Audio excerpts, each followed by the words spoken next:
Studio Balado. Être un homme amoureux. Un podcast qui donne la parole à des garçons homosexuels, des histoires d'amour, à la première personne du singulier. Épisode 5, Nicolas et les fraises.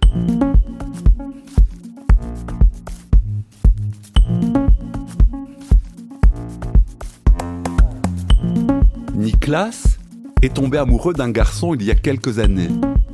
Très vite, il s'est mis en couple. À ce moment-là de sa vie, Nicolas avait très envie d'être amoureux.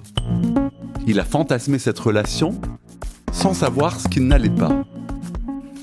Alors, comment transformer une relation amoureuse en amitié ? Nicolas a 37 ans et il se définit comme PD. Il est assez grand, 1m87. Il a les traits un peu tirés, des yeux bleus, des lunettes argentées.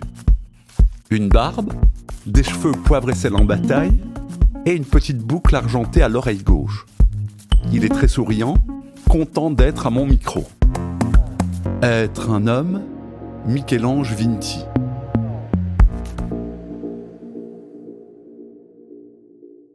La rencontre, on est dans un contexte post-Covid où je faisais énormément la fête et où mon appartement s'était parfois transformé en endroit un petit peu d'after, où ça m'amusait de ramener la moitié de la rue Gay chez moi pour continuer la fête.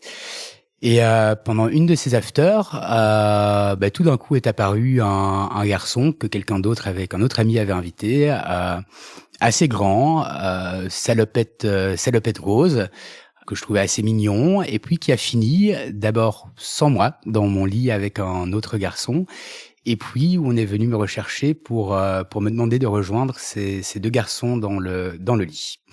Voilà, ça c'est le soir de la rencontre. Puis le matin, compliqué le réveil, surtout que celui qui allait devenir mon amoureux et puis mon ex avait un rendez-vous familial pendant la journée, mais il m'avait proposé qu'on se rejoigne plus tard le soir pour manger un petit bout ensemble et pour, je cite, terminer la descente ensemble.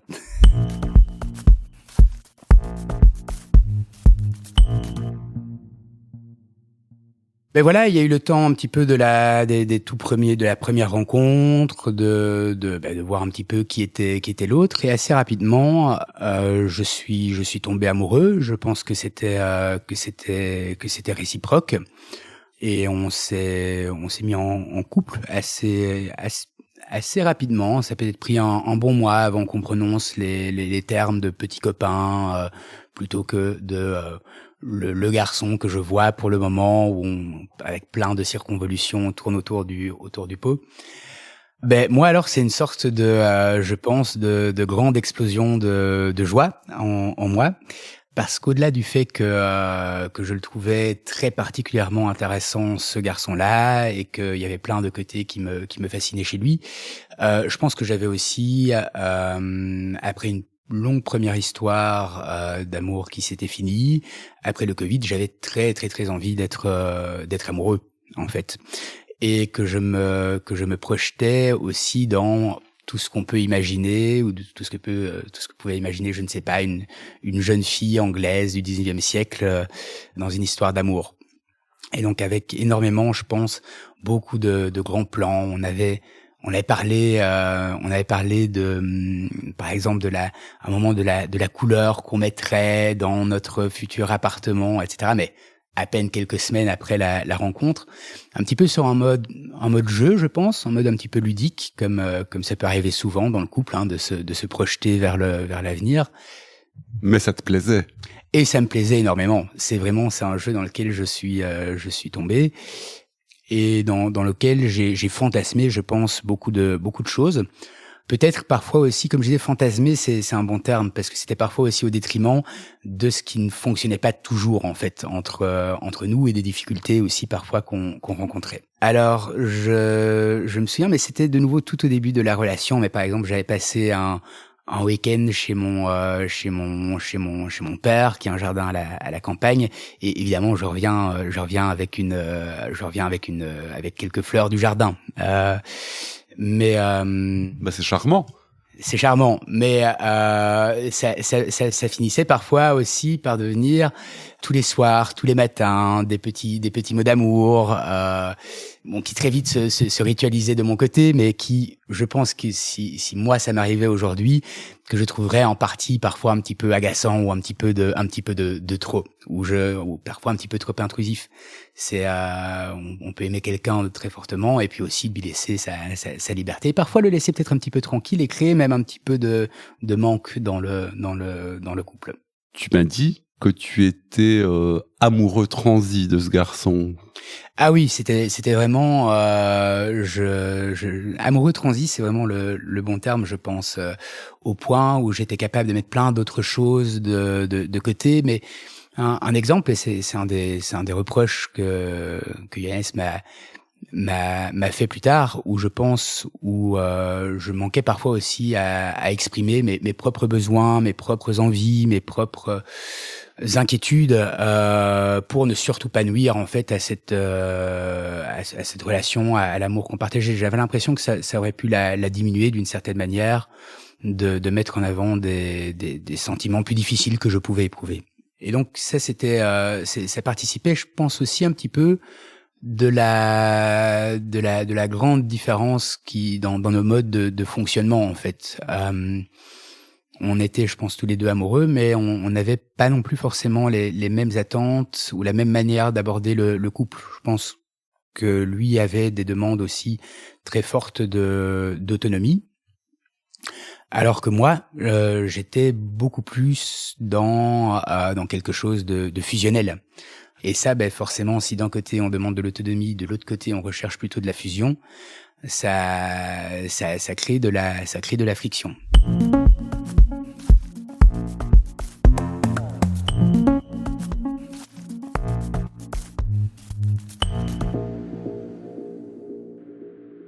On s'est très vite trouvé devant le constat qu'on fonctionnait pas de la même manière.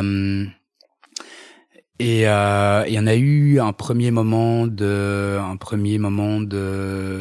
première rupture en fait qui a eu lieu assez tôt, sur laquelle on est revenu finalement par après. Mais alors, moi je pense que je suis quelqu'un d'assez anxieux dans mes relations de manière primaire. Enfin, il me faut beaucoup de temps de sécurisation. Je pense que j'ai pu avoir, moi en tout cas, l'impression à un moment que où j'aurais dû me rendre compte plus rapidement que cette relation ne me sécurisait pas suffisamment, et que je finissais par l'exprimer d'une manière un petit peu où je courais en fait derrière mon amoureux, moi par insécurité, mais ce que lui percevait finalement, je pense, des discussions qu'on a eues après comme étant quelque chose que lui vivait de manière étouffante. Vous faites le constat d'une incompatibilité. Comment elle se manifeste ? Par des disputes récurrentes, auxquelles moi je savais pas très bien forcément répondre non plus, parce que je dois avouer que quand quelqu'un se met en colère en face de moi, ça a plutôt tendance à me figer en fait, et donc je me trouve complètement bloqué et incapable de répondre, d'exprimer en fait ce qui est en moi. Et on commençait à avoir quand même régulièrement des disputes.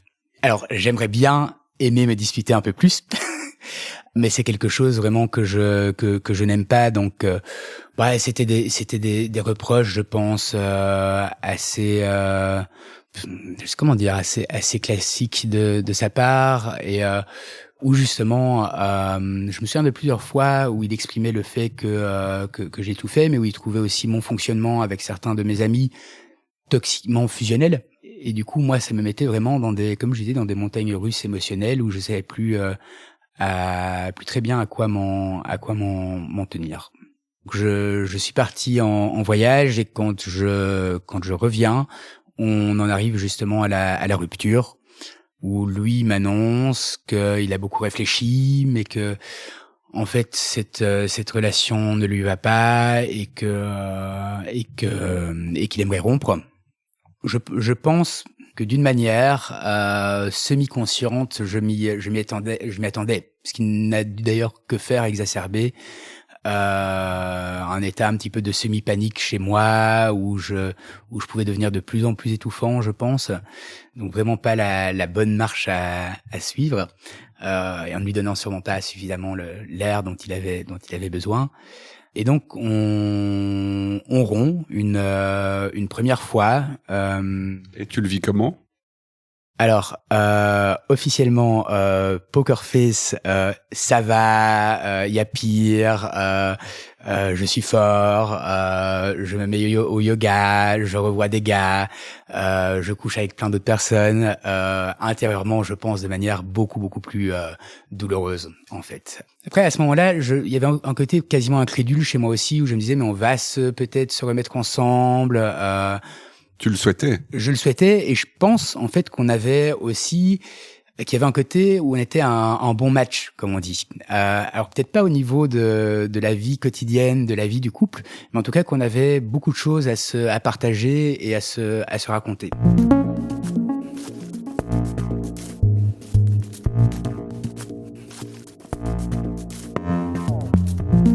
Vous écoutez Être un homme, Studio Balado.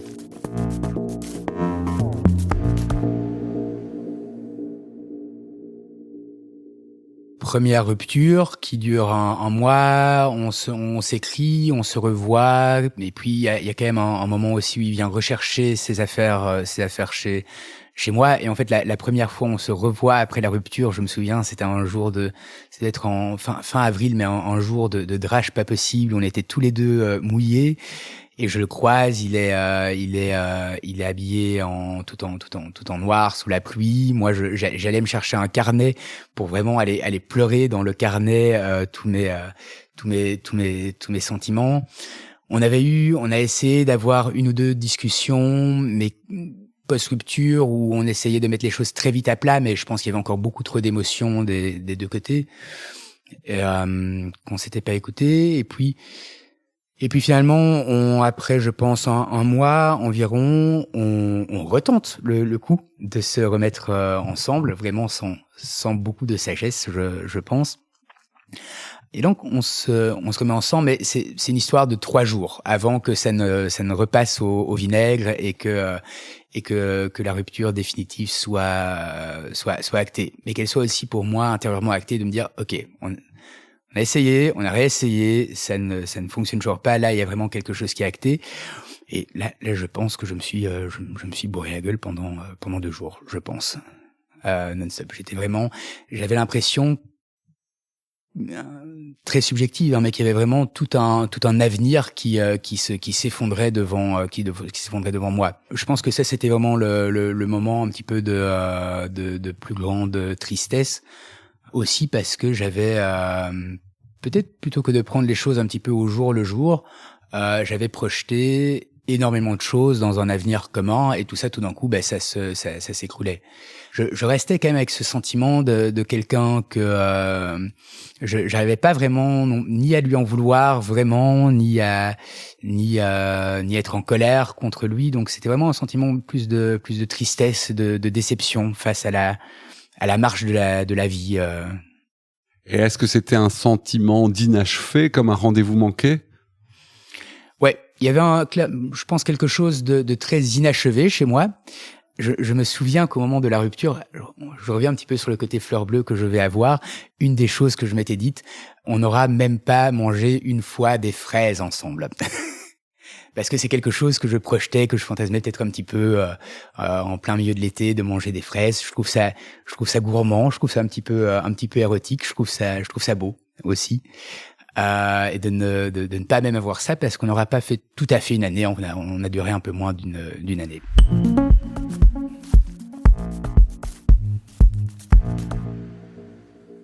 Donc aujourd'hui, on est devenus amis. C'est un de mes amis proches.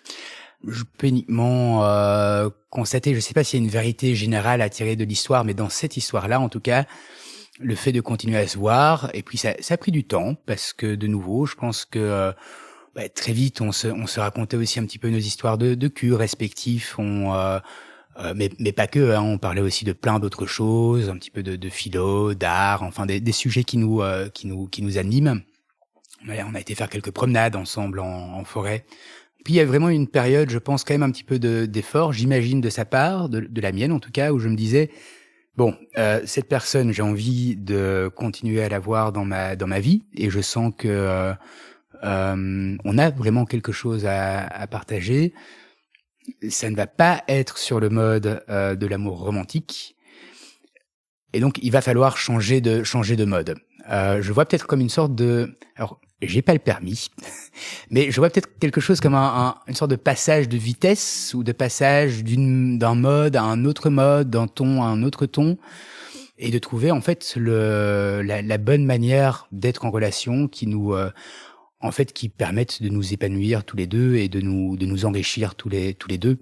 C'est clairement une manière de faire ensemble et d'être en relation, et je pense que alors ça c'est l'éternelle discussion, mais je pense que l'amitié est aussi une forme d'amour parmi d'autres formes d'amour. J'ai gardé, alors de manière moins intense, je pense, parce qu'on se voit beaucoup moins, mais quand même une relation continue avec mon premier ex, et c'est lui, je pense, qui m'avait dit, dans la mesure du possible, il parlait de lui-même, j'essaie toujours de garder des bons rapports avec mes ex. Et à ce moment-là, j'avais trouvé ça très sage, sans voir très bien vers où ça allait. Mais je ne peux que constater qu'aujourd'hui, c'est vraiment quelque chose qui m'épanouit, et de me dire qu'il y a une multiplicité de possibilités de faire relation. Je suis aussi dans une relation amoureuse, romantique, peut-être un petit peu fleur bleue de nouveau, qui me rend très heureux aussi. Mais clairement, pour avoir une vie qui soit riche et que je ressente comme épanouie, j'ai besoin d'amitié aussi. Et ça, c'est vraiment une de mes amitiés qui m'épanouit. Toi, t'es toujours romantique? Oui, je pense. Mais je pense effectivement qu'il faut pas l'être unilatéralement, qu'il faut donner de la possibilité à différentes formes de relations et d'amour. J'aime bien voir l'amour plus que comme une émotion, comme un soin qu'on donne à l'autre. Et alors, ça donne vraiment une amplitude, en fait. Je donne de l'amour d'une certaine manière à mes élèves. Alors, on est en Belgique, hein, je fais attention à ce que je dis. Mais plus sérieusement, il y a une forme de soin qui est donnée, qui relève de l'amour, familial, c'est une forme d'amour, mais aussi, surtout pour les personnes queer, l'amitié, et puis je continue à rester aussi un romantique, l'amour passion, l'amour amoureux.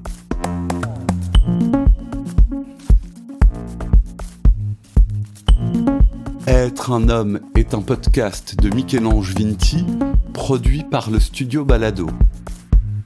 Cette 4e et dernière saison a été enregistrée en reportage à Paris et dans mon salon à Bruxelles durant l'hiver et le printemps 2025. Merci à l'équipe de production qui m'accompagne depuis le début, David Federman, Géraldine Jonkers et Julien Barbier. Merci aux garçons invités pour leurs paroles, leur courage et leur confiance. Et merci à vous pour l'écoute, les messages et la présence. Merci d'avoir écouté ces histoires à la première personne du singulier.